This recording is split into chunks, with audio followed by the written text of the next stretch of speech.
ایک بزرگ تھے، یہ نہر کنارے وضو کر رہے تھے، تو کئی دنوں کے فاقے تھے، کیا دیکھا کہ پانی کی سطح پر بہتا ہوا ایک خوش نما سیب آیا، تو اشتہا غالب ہوئی، اس کو پکڑا اور کھا لیا۔ جب کھا چکے تو پھر خیال آیا یہ تو میرا تھا ہی نہیں، یہ تو مال لقطہ تھا، تو میں نے اس کو کھا لیا، اب اس کا مالک کیسے ملے؟ جس سمت سے پانی آ رہا تھا اس سمت سفر شروع کر دیا۔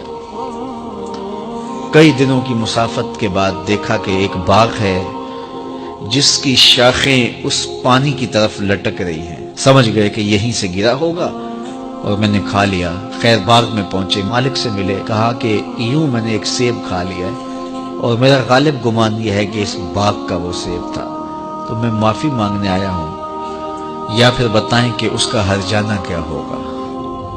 جب مالک باغ نے یہ بات سنی، وہ بھی صاحب نظر تھے، سمجھ گئے یہ تو کوئی در یگانہ ہے، یہ تو کوئی گوہر یکتا ہے، تو تیور بدل لیے، کہا ایسے تو نہیں معافی ملے گی۔ کہا حضرت کیسے ملے گی؟ کہا 12 سال تک میرے باغ کی گوڈی کرنا پڑے گی۔ اللہ اکبر، اور ایک شرط اس کے علاوہ ہوگی۔ کہا ٹھیک ہے، میری غلطی تو معاف ہو جائے گی نا۔ 12 سال تک باغ کی گوڈی کرتے رہے۔ ایک دن فرمانے لگے وہ صاحب باغ جو تھے کہ سیب توڑ کے لاؤ، مہمان آئے ہیں، تو وہ سیب توڑ کے لائے تو وہ کچے ہی تھے، تو کہا تم 12 سال ہو گئے ہو سیبوں کے باغ میں رہتے ہوئے، تمہیں پتہ نہیں کہ کچے سیب اور پکے سیب کیسے ہوتے ہیں؟ کہا حضرت مجھ سے قسم لے لیجئے 12 سال میں ایک دفعہ بھی نظر اٹھا کے سیبوں کی جانب نہیں دیکھا، ایک سیب کھایا تھا، میں تو اس کی سزا بھگت رہا ہوں، میں تو گوڈی کرتا ہوں، اوپر کبھی نظر بھی میں نے نہیں اٹھائی۔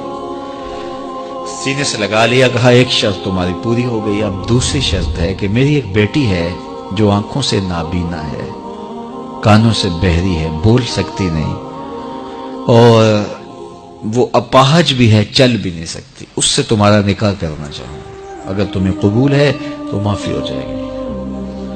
کہا ٹھیک ہے جی قبول ہے، میرا گناہ معاف ہو جائے، میں زندگی کاٹ لوں گا، کوئی بات نہیں ہے۔ خیر نکاح ہو گیا۔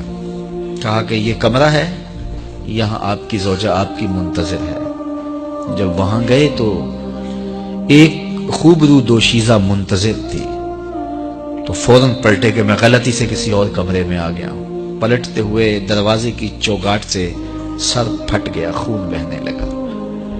جب باہر آئے تو صحن میں پہنچے تو وہ بزرگ وہاں تھے۔ کہا کیا ہوا؟ کہ حضرت ایک غلطی کی سزا اتنی کاٹی، اب کہیں دوسری غلطی نہ ہو جائے، وہ تو کوئی اور ہے خاتون۔ کہا وہی تمہاری زوجہ ہے۔ تو میں بتاؤں کہ وہ بہری کیوں ہے؟ آج تک اس نے غیر محرم کی آواز نہیں سنی۔ تو میں بتاؤں کہ وہ بول کیوں نہیں سکتی؟ آج تک اس نے غیر محرم سے کلام نہیں کیا۔ اندھی اس طرح ہے، آج تک اس نے غیر محرم کو نہیں دیکھا، اور اپاہج اس طرح ہے، چل کے کبھی گھر کی دہلیز سے گئی نہیں ہے۔ تو اس خاتون کا جب نکاح ہوا اور پھر ان سے اللہ نے ان کو ایک بچہ دیا جس کا نام ہے الشیخ عبد القادر جیلانی۔ جب ماں باپ اس طرح کے ہوں تو بیٹے اس طرح کے ہی ہوتے ہیں، باپ کا لقمہ پاک، اور ماں اپنی آبرو کی کیسی محافظہ، پھر در یگانہ اور گوہر یکتا جو پیدا ہوتا ہے وہ دین کی احیاء کرنے والا ہے، دین کی مردہ قدروں کو نئی زندگی دینے والا ہے۔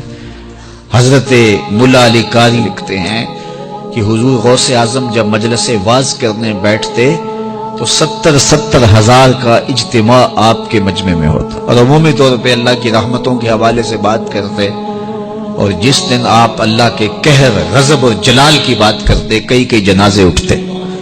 یہ آپ کی گفتگو کے اندر عصر کا رنگ اور شیرینی تھی۔ اللہ اکبر۔